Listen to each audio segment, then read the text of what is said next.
अगर हम भारतीय मीडिया को वैश्विक परिदृश्य के ऊपर रख करके देखते हैं तो हमारे वैश्विक परिदृश्य में अलग अलग देश हैं, अलग अलग प्रकार के देश हैं और वहां पर अलग तरह की राजनीति है, अलग तरह के राजनीतिक परिदृश्य हैं। विश्व प्रेस स्वतंत्रता सूचकांक जारी होता है, उसमें भारत 180 कंट्रीज में से 161वें स्थान पे आता है। गोदी मीडिया है, बिका हुआ मीडिया है। अरे बिका हुआ मीडिया नहीं, कोई तो सच्ची बात कर रहा है ना। उसके बाद हम आर्टिफिशियल इंटेलिजेंस के दौर में आ जाएंगे, क्योंकि अभी आ ही रहा है। इसका नुकसान जरूर होगा कि हमारे यहाँ नौकरियां कम हो जाएंगी, क्योंकि जो काम साधारण मशीनी काम करता है, जैसे 5 लाइनें लिखनी है सरलतम तरीके से कि इस प्रोडक्ट की खासियत बताओ, तो वो मशीन प्रोडक्ट की खासियत बता देगी। जर्नलिज्म करने के लिए आपको अच्छा बोलना, अच्छा लिखना और अच्छा पढ़ना, 3 चीजें आनी चाहिए। आप अगर कोई टेलीविजन चैनल को देख रहे हैं समाचार के लिए, तो आप उतना ही उसे देखिए, उससे ज्यादा आप देख रहे हैं तो आपकी अपेक्षाएं ज्यादा हैं उससे।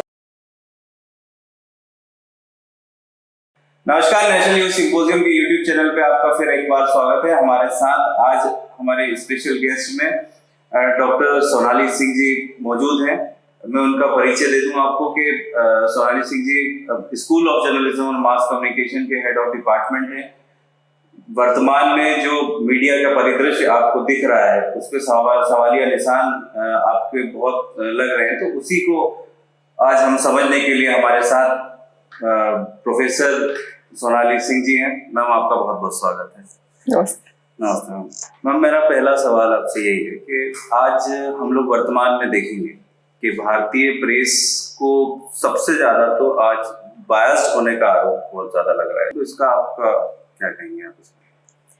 देखिए, भारतीय मीडिया के बायस्ड होने की अगर बात पे इसको आरोपित कर रहे हैं, जो भी आपका एक प्रश्न है, इस संदर्भ में एक बात कहना चाहूंगी कि दुनिया में 2 पक्ष होते हैं और हमेशा एक पक्ष दूसरे पक्ष को किसी न किसी बात को लेकर के आरोपित करता रहा है। अगर हम भारतीय मीडिया को वैश्विक परिदृश्य के ऊपर रख करके देखते हैं तो हमारे वैश्विक परिदृश्य में अलग अलग देश हैं, अलग अलग प्रकार के देश हैं और वहां पर अलग तरह की राजनीति है, अलग तरह के राजनीतिक परिदृश्य हैं। और चूंकि जब भारत एक बड़ी इकोनॉमी बनकर उभर रहा है, तो इस संदर्भ में हम देख सकते हैं कि भारतीय मीडिया की क्या भारत की हर वस्तु की कहीं ना कहीं आलोचना या कहीं ना कहीं उसको आरोपित करके कटघरे में लिया जाना मतलब संभव है, क्योंकि आप बायस्ड होने का आरोप लगाने से दूसरे मीडिया की बात सुनी जा सकेगी। और मीडिया का तो जहां तक बात करते हैं, अगर हम मीडिया ही अपने आप में देखें तो मीडिया की पॉपुलैरिटी इसी तरह के आरोप लगाने से बनती है, इसलिए ये बहुत बड़ा प्रश्न नहीं है जी। लेकिन इसका क्या कारण है मैम कि भारतीय जैसे एक विश्व प्रेस स्वतंत्रता सूचकांक जारी होता है, उसमें भारत 180 कंट्रीज में से 161वें स्थान पे आता है। 2022 में 150 पे था और उसकी रैंक और गिर गई 161 पे। तो इसका क्या कारण है? देखिए, इस इंडेक्स को बनाने के लिए संदर्भ में हम अलग अलग इंडेक्स के बारे में भी बात करें तो बहुत सारे इंडेक्स हमको देखने को मिलते हैं। एम्प्लॉयमेंट पे इंडेक्स बनता है, हैप्पीनेस पे इंडेक्स बनता है। अगर हम ये प्रेस फ्रीडम के इंडेक्स की बात करते हैं तो इसको बनाने वाले भी देश अलग प्रकार के हैं।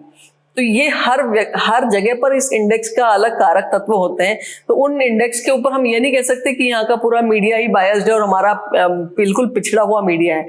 तो ये इस बात से तो मैं सहमत नहीं हूँ कि ये इंडेक्स, अगर हम इन सूचकांकों के आधार पर देखते हैं तो हमारा देश तो बहुत बुरा होना चाहिए था अगर हम इन सूचकांकों के ऊपर जाते हैं तो ये नहीं है। सूचकांकों में हम लोग अगर देखेंगे, आप उसका संदर्भ अगर पाकिस्तान या हमारे पड़ोसी मुल्क है, पाकिस्तान है, श्रीलंका है, बांग्लादेश है, इनकी रैंक काफी अच्छी है हमसे, लेकिन उसके बावजूद हमारी रैंक 161 देते हैं। तो अब आपको समझ में आ जाना चाहिए कि बायस्ड किसको कहते हैं, क्योंकि जिन देशों की आर्थिक स्थिति, अगर हम पाकिस्तानी चैनल अगर आप देखते होंगे, आपने देखे होंगे, तो और भी पाकिस्तान, बांग्लादेश की अगर हम वर्तमान की आर्थिक स्थिति की बात करें, अगर हम श्रीलंका की आर्थिक स्थिति और श्रीलंका में जो परिदृश्य है सामाजिक, उसके संदर्भ में अगर बात करते हैं तो वहां के मीडिया को अगर हमारे से ऊपर इंडेक्स में रख रहे हैं तो फिर आप समझ सकते हैं कि बायस्ड कौन है, ये इंडेक्स बनाने वाले हैं या फिर हम अपने देश मीडिया को कहें। जैसे वर्तमान में मीडिया के संदर्भ में हम लोग बात कर रहे हैं, तो मीडिया सबसे ज्यादा मतलब उस पे आरोप ये भी लगते हैं कि मीडिया सच्चाई को दिखाने की जगह अपने टीआरपी को ज्यादा प्रमोट करता है, अपने टीआरपी पाने के लिए बहुत ज्यादा काम करता है? दोनों तीनों चीजें अलग अलग हैं। जब हम एंटरटेनमेंट वर्ल्ड की बात करते हैं, जगह हम मनोरंजन की दुनिया की बात करेंगे तो वहां पर टीआरपी मायने रखती है, हाँ जरूर। लेकिन अगर हम न्यूज की टीआरपी की बात करते हैं तो वहां पर प्रोग्रामों का निर्धारण अलग अलग तरह से होता है। सूचना में मिलावट तो मुझे लगता नहीं है कि उस तरह से है जिस तरीके से उसके ऊपर पक्षपात के आरोप लगाए जाते हैं। जहां तक भारतीय मीडिया की सूचनाओं के प्रसारण की बात करें, अगर हम चाहे वो कोई भी चैनल ले लें, तो हम वो इतना पक्षपाती नहीं है कि वो बिल्कुल काले को सफेद या सफेद को काला कह रहा है। ये पक्ष नहीं है, क्योंकि चूंकि हम एक लोकतांत्रिक देश में रहते हैं और कहीं ना कहीं हमारे मीडिया का जमीर अब भी जिंदा है, तो वहां पर इतना झूठ काला और सफेद नहीं किया जा रहा है। एक कुछ प्रतिशत की अगर हम बात करते हैं, जैसे किसी रेल यात्रा में, एक उदाहरण दे रही हूँ कि रेल यात्रा में सरकारी सूत्रों के अनुसार मानते हैं लोग कि सरकारी सूत्रों ने कहा है कि 200 मरे हैं, और लोग अगर कोई और एक चैनल कह रहा है कि 180 मरे, तो वो एक लगभग आंकड़ा होता है। कोई वहां पर 100% की संभावना कभी भी कहीं पर भी सटीक नहीं होती है। मैम, आपने कहा जैसा कि हम लोकतांत्रिक देश में रह रहे हैं, लोकतंत्र एक अच्छे लोकतंत्र में चौथा स्तंभ हमारे देश में मीडिया है, लेकिन ये क्या कारण है कि लोग आज भी उसको कह रहे हैं कि वो कमजोर होता जा रहा है? उसका क्या पक्ष? कुछ हद तक हम इसको कह सकते हैं कि कमजोर हो रहा है, लेकिन कमजोर होने के बावजूद भी वो अभी बिल्कुल समाप्त नहीं हुआ है, मरा नहीं है। हमारा मीडिया अभी भी जिंदा है, और इसका जो श्रेय हम दे सकते हैं तो सोशल मीडिया को दे सकते हैं कि सच बोलने का एक अलग पक्ष हमको मिल गया है। उसके माध्यम से हम इन मीडिया में जो काम कर रहे हैं, या जो मीडिया बाजार के बलि चढ़ रहा है, उस मीडिया को वापस जीवंत करने का प्रयास कहीं ना कहीं दूसरे सपोर्टिंग एलिमेंट्स कर रहे हैं। जैसे अगर हम उदाहरण लें अलग अलग माध्यमों की, तो प्रिंट मीडिया हमारा अभी भी वर्तमान में बहुत अच्छे से काम कर रहा है। उसके ऊपर वैसे पक्षपात के आरोप नहीं लगते जैसे इलेक्ट्रॉनिक मीडिया के ऊपर लगते हैं। लेकिन जब हम इसी को संदर्भित करके सोशल मीडिया के तुलनात्मक रूप से देखते हैं, तो सोशल मीडिया हमको अलग भूमिका निभाता हुआ दिखता है। और अगर हम वेब पोर्टल्स की बात करते हैं न्यूज के, तो उनकी अपनी एक अलग सटीक भूमिका है जो कहीं ना कहीं अभी भी जागृति का काम कर रही है। मैम, अभी हम लोग सूचना की क्रांति के दौर में हैं।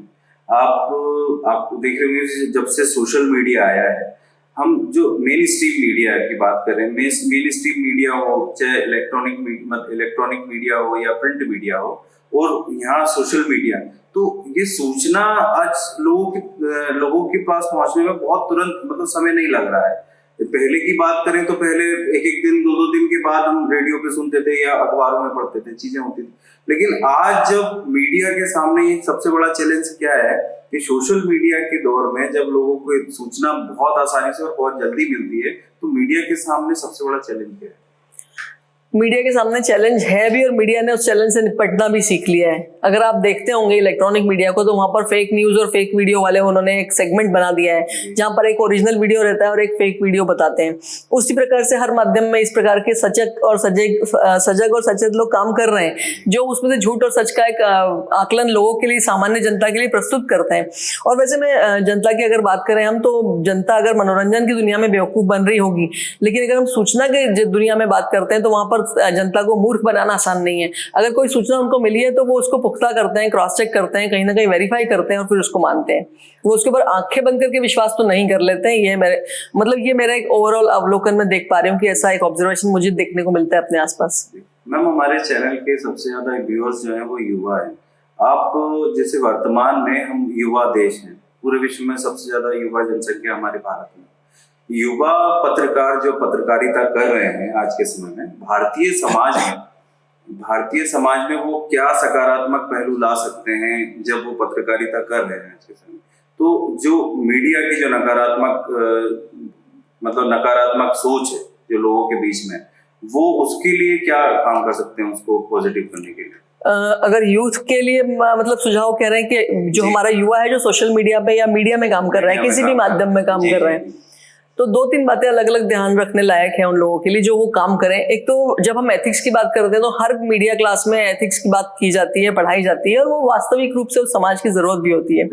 लेकिन जब मीडिया में काम करने वो विद्यार्थी जाता है, और जब हम बात करते हैं उसके वास्तविक जगत में काम करने की, जब वो व्यावहारिक रूप से काम करता है, तो बहुत सारी चुनौतियों को उसको सामना करना पड़ता है, क्योंकि वो जिस ब्रांड में या जिस बैनर में काम कर रहा है वो बैनर वही कहता है करने के लिए, तो उनकी अपनी एक काम करने की नीति होती है। लेकिन मुझे लगता है कि जब भी किसी युवा को इस प्रकार प्रकार का काम करना है तो वो पहले ये समझ ले कि वो एक चुनौती लेकर के इस पेशे में आया था। वो ये ना समझे कि वो एक सामान्य नौकरी करने आया है। ये एक सामान्य नौकरी से बिल्कुल अलग मिशन की तरह काम है। पत्रकारिता एक पेशा ही नहीं है, एक चुनौती भी है, जहां पर आपको एक मिशन के तौर पर काम करना पड़ता है, क्योंकि आपसे जुड़े हुए लोग किसी न किसी सूचना पे आपके निर्भर होते हैं। तो जब आपकी सूचना पे लोगों की निर्भरता है तो वहां पर आपको उस नैतिकता का निर्वहन तो करना ही चाहिए। ये मेरा अपना विश्वास भी है और मैं अपने विद्यार्थियों को भी कहती हूँ कि एथिकल तो आपको रहना पड़ेगा, क्योंकि वो एक लंबे समय तक सोशल बेनिफिट के लिए है। मतलब अगर हमें अच्छे राष्ट्र की कल्पना करते हैं तो एक अच्छा समाज हमको पहले बनाना पड़ेगा और उसके लिए हमको अच्छे लोगों का निर्माण करना है, तो वो एथिक्स के साथ कहीं ना कहीं चले।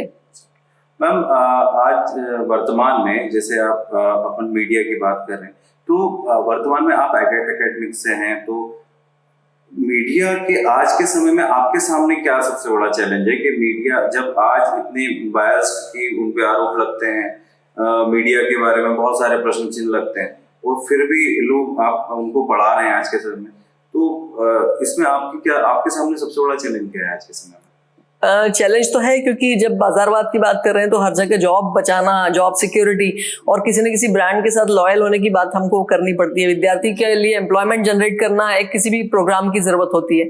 जब हम उस विद्यार्थी को कहते हैं कि बाहर जाकर के आप चैलेंज ये फेस करना है, तो उसके लिए अपने एक रस्सी पे चलना जैसा है कि वो बिल्कुल वैसे चल रहा है कि नौकरी भी बचा ले और अपने एथिक्स या अपनी नैतिकता को भी बचा करके रखे।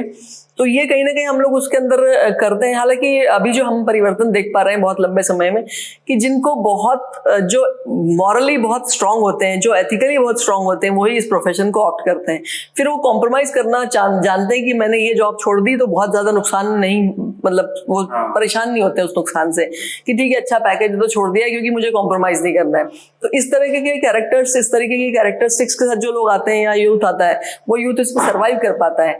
बाकी जो यूथ है वो फिर अलग अलग मीडिया की दूसरी जो मास मीडिया की अलग यूनिट्स हैं, जैसे एडवर्टाइजिंग है, कॉर्पोरेट कम्युनिकेशन है, जहां पर अलग तरह से काम होता है, जहां पर एथिक्स की बात बहुत वैसी नहीं होती है, अलग तरह से काम करना पड़ता है, तो वो बच्चे वो ऑप्ट करते हैं।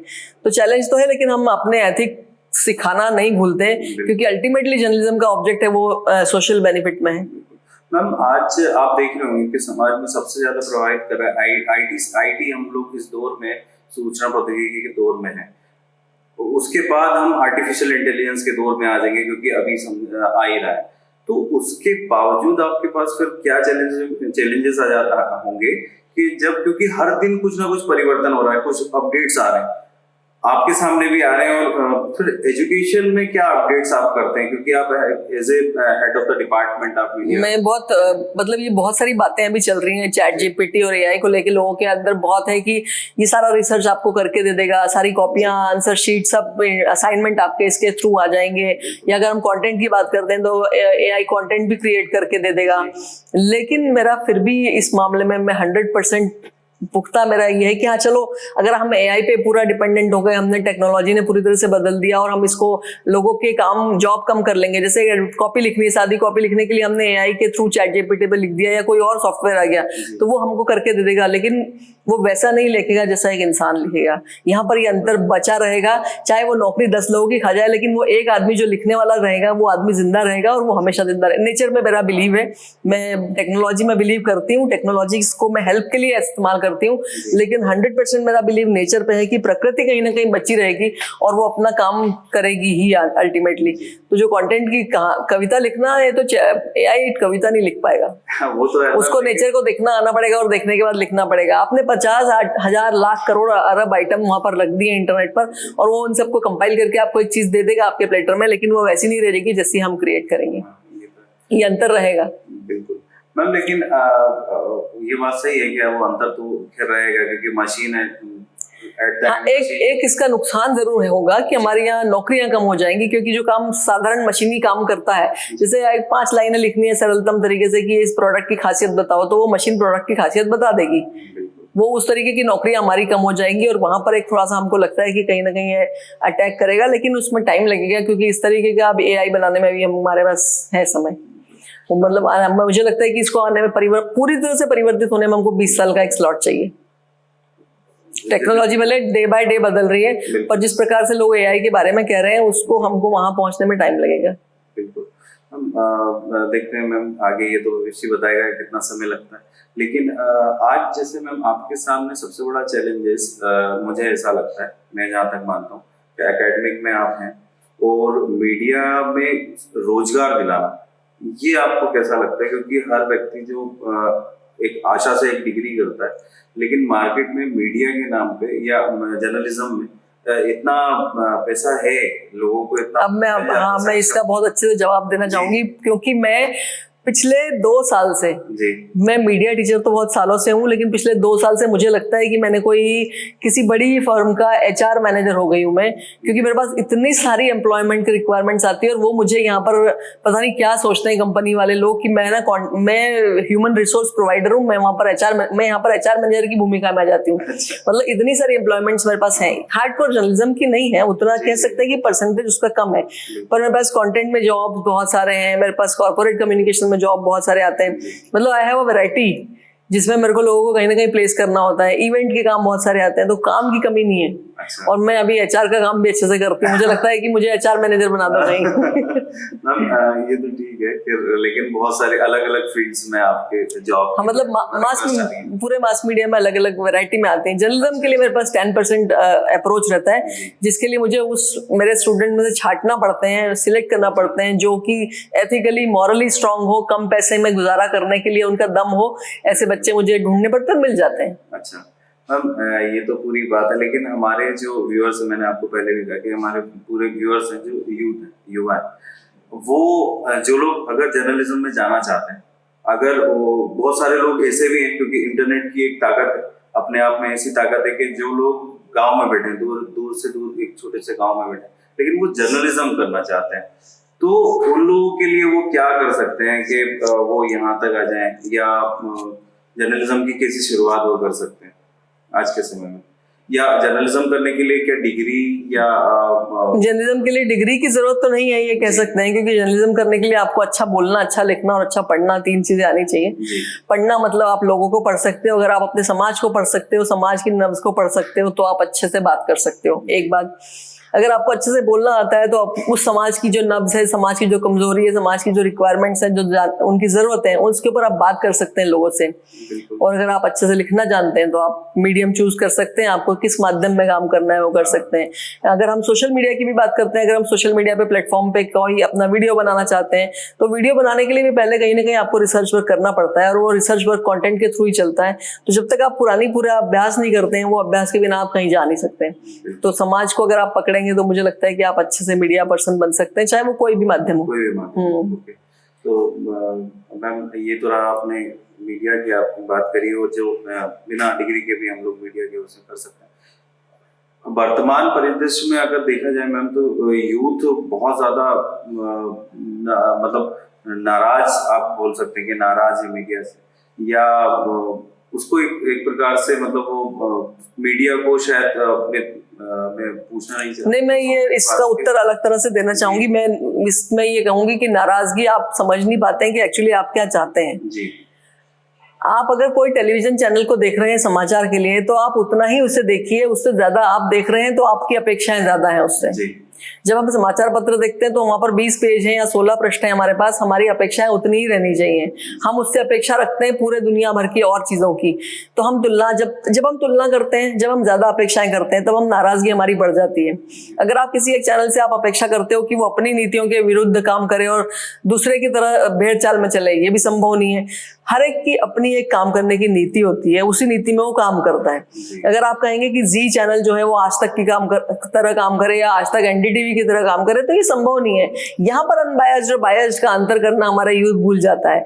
हर आदमी हर प्लेटफॉर्म अपना काम कर रहा है, आपको सही गलत सटीक उसमें से छांटना आना चाहिए। आपको उसके ऊपर समय का निर्धारण करना पड़ेगा कि आपको एक्चुअली लेना क्या है, आप क्या चाह रहे हो। आप सिर्फ आरोप की राजनीति करना चाह रहे हो कि नहीं जी खराब है, बायस्ड है, गोदी मीडिया है, बिका हुआ मीडिया है। अरे बिका हुआ मीडिया नहीं, कोई तो सच्ची बात कर रहा है ना, उसकी पहचान आपको है नहीं। अब इसमें हम क्या करें? ये गोदी मीडिया क्या है? ये शब्द का गोदी मीडिया, गोदी वर्ड से ही है, वो जाहिर सी बात है कि वो जिस किसी के तरफदारी करना है एक तरफ का। मैम एक आरोप सबसे ज्यादा, मेरा लास्ट क्वेश्चन ही होगा कि मीडिया में सबसे ज्यादा प्रश्न चिन्ह लगते हैं कि मीडिया हाउसेज हो गए हैं आज के समय में। बड़े बड़े उद्योगपति मीडिया हाउस खरीद रहे हैं और अपने तरीके से मीडिया को संचालित कर रहे हैं। ये क्या कारण है कि आज के समय फिर जो मेन स्ट्रीम मीडिया के जो पहले पत्रकार हम लोग देखते थे, आज वो सोशल मीडिया के प्लेटफॉर्म यूज कर रहे हैं और नए लोग उसमें आगे मीडिया हाउसेस संचालन करना, उनको हटा देना, तो इसका क्या कारण है आज के समय में? देखिए, इस दो कारण है। एक तो समाज में अर्थतंत्र बहुत मजबूत हो गया है, सबके पास पैसा है। पैसे, जब धनाढ्यों की संख्या बढ़ जाती है, पूंजीपतियों की संख्या बढ़ जाती है, तो इस प्रकार से खरीद फरोख्त बाजार में शुरू होती है। बहुत आज की बात नहीं, हमेशा से रही है।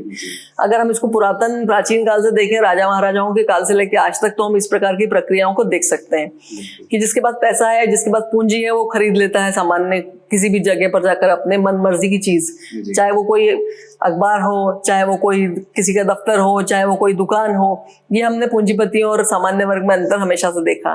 अब हम बात करते हैं कि हम क्या चाहते हैं वास्तव में। तो हमारे यहाँ पर आवश्यकता वैसी नहीं है। जब मीडिया की आवश्यकता होती है, मीडिया वैसे खड़ा होता है, मीडिया उस प्रकार से समाज में उपस्थित होता है। ये आप देखिएगा, अभी भी कई सारे उदाहरण है जब हम देख पाते हैं कि मीडिया एक रूप से एकता के साथ काम करता है और समाज की उस आवश्यकता के ऊपर काम करता है। चाहे आप किसी विदेशी आक्रमण के टाइम समय पर देख सकते हैं, जब हमारे देश के ऊपर कोई आक्रांता आता है। आप कोरोना काल में देख सकते हैं, मीडिया की भूमिका बहुत अच्छी थी। मीडिया ने किसी भी मरे हुए आदमी की और इस तरीके की लाशों के ढेर नहीं दिखाए, चाहे वो विदेशी जमीन की हो, चाहे हमारे देश की हो। आपने देखा कि आप बिल्कुल इस प्रकार की लाशें जा रही हैं। किसी भी मीडिया चैनल ने एक भी कोरोना काल में मृत व्यक्ति की शक्ल कि उसको पैक करके दिखा रहे हैं, आपने, मुझे नहीं लगता कि देखा, मैंने तो नहीं देखा। तो ये मीडिया ने अपनी भूमिका निभाई है। जब समाज को जिस प्रकार की आवश्यकता है, समाज को एकजुटता की आवश्यकता थी, स्वास्थ्य की आवश्यकता थी, तब मीडिया ने अपनी भूमिका का निर्वहन किया, चाहे वो कोई भी गोदी मीडिया हो, चाहे पक्षपाती मीडिया रहा हो। लेकिन आवश्यकता का निर्माण होना जरूरी। जब आजादी की जरूरत थी, सारे लोग एक साथ हो गए थे और सबने एक साथ काम किया। जब हमने कोरोना का हाल उदाहरण कह सकते हैं, और भी बहुत सारे भूकंप और आपदाओं के समय पे हमने देखा है कि मीडिया एक तरह से काम करता है। हम खेल की बात करते हैं तो मीडिया हमको यूनाइटेड दिखता है, तब नहीं कहता कोई कि इंडिया नहीं पाकिस्तान को जिताऊं। तो एक बात है ये तो कि आवश्यकता क्या है। बिल्कुल ठीक है मैम, आपने आपका बहुमूल्य समय से हमें समय दिया और इतनी अच्छी बातें हमें लोगों को, होप सो के आज हमारे दर्शकों को आज का सेशन बहुत अच्छा लगा होगा। मैम, हमारी YouTube चैनल नई चैनल है, और तो आप हमें, हमारे दर्शकों से प्लीज एक बार अपील कर सकते हैं कि प्लीज इसे लाइक और शेयर करें, और उन्हें जो भी जरूरत लगती है, मतलब अगर हमें हमारा काम कैसा लगता है उसके बारे में कमेंट करें प्लीज। मैं आप सभी से अनुरोध करती हूँ कि चैनल को सब्सक्राइब करें, लाइक करें, और बहुत सारे सुझाव आपके और अपेक्षित हैं, तो वो सभी सुझाव आप दे सकते हैं। चैनल में इस प्रकार से और परिवर्तित करने की ये कोशिश करेंगे। पुनः एक बार बहुत बहुत धन्यवाद और अभिनंदन। Thank you.